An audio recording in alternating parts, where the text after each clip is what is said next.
po jako akawuwo we yapiseko nagweri ono naye nayagala ayingire naye musamba ekifuba nagwa wasi. Ebyalo okuli Kazoo ne Muganzirwaza mu Nansana bakeeredde mu nyiike oluvannyuma lw'okulumbibwa ab'ebijambiya mu kiro ekikeesezza olunaku olwaleero abatemyetemye abantu abawerera ddala 7.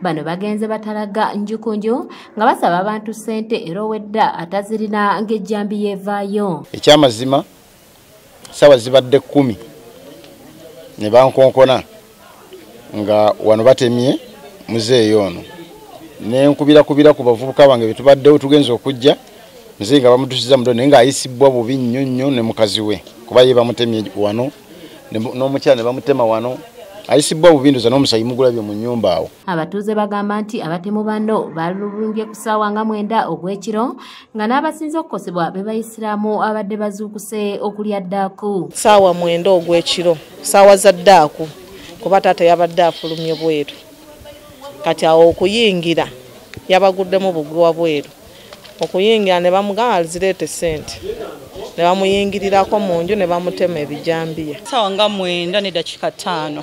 Yes. So sawulidde engeri gye baguddewo nekyo nawidde force gye batadde ku luggi okitegeera kuba waggulu abaddeyo ne wansi kati yewe yagudde ebinyolo n'alowooza amaliriza kati nayagala ggula oluggi.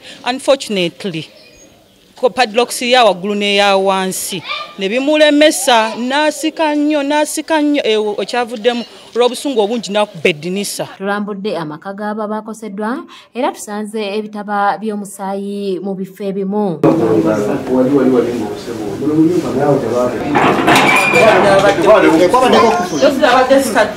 Obwedda gye bagenda nga tebabawa ssente ng'ebirawuli by'enzigi kw'ossa n'ebyamadirisa nga babyasa. Poliisi kuba batugambye abantu babijambiya ate ffe tetuli armed ne tugezaako okunoonya obuyambi bajje tukwatagane.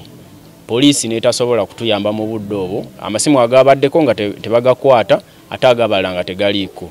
So nga ffe ng'abatuuze ne twemobilizinga n'abantu abalala ne tugezaako okunoonya ababbi. Ne twagenza okutuuka ku batuuze emabega nga batemyetemye abantu abasinga obungi.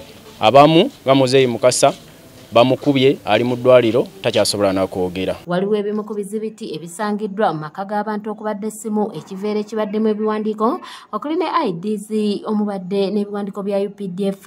Naye nga mu bantu be balumbye tulina we tusanze ebiwandiiko nga bya mujaasi okuva ku ID y'amagye, National ID, gundi ze za banka zonna nga kiteeberezebwa nti nayo bayabbiddwa ne bajja n'ebintu bye ne babisula mu nyumba oba y'omu naye ku basuspect naffe tetunnamanya. Abatuuze bagamba nti obumenyi bw'amateeka tebubaddemu naye kino ekyabatuuseeko nabo kibeewuunyisizza era nga beekokkola kooti okukwatanga abantu abamu ku bamenyi b'amateeka ate ne bateebwa. Kooti tusaba etuyambeko abantu abo basalira emyezi 3-6 ne babata badda ne basumbwa kati tulina omulala twamukwataawo naye amazeeyo emyezi giringa 7 bamutadda yakomyewo kyokka yakamala kati mwezi gumu kati tutandise kulaba bijambiya abantu bazzeemu okukaaba. Abakulembeze mu kitundu basabye abantu naddala abayisiraamu obutaddamu kufuluma mu budde bwa kiro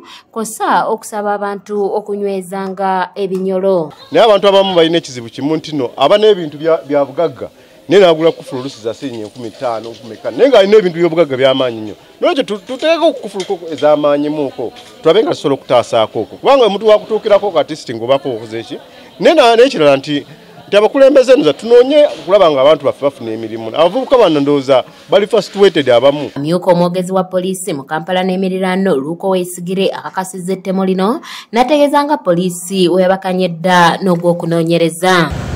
So omuntu omu kubaana balumbiddwa yakutegeezezaako poliisi era poliisi netandika omuyiggo era nga gutusudde ku bantu 2 abakwatiddwa nga muli Kizito Hatimu ne Sebawa Hakimu era nga tukyalidde ku muyiggo gw'omuntu omulala ateebereza okuba nti n'abadde akola nabo essaawa zinakyalira ku nsiko. Bino we bijjidde nga batamanya ngamba ekika kino bakalumba abantu mu bitundu okuli Kyengera ewamu ne Namuŋŋoona ng'eno omuntu omu yalugulamu obulamu. Kubanga okukula okufu ng'abavubuka bali munda batuuse era nga bankwata nga bajjawo majambiya nga batandika okututema nga batutema. Dorine Namubiru yakusakidde eggulire lino ku lwa ABS Television. Nenkubiriza abavubuka oba abantu mwenna wadde si bavubuka nga tolina mulimu okubeera abagumiikiriza kuba ffenna tetuli bulungi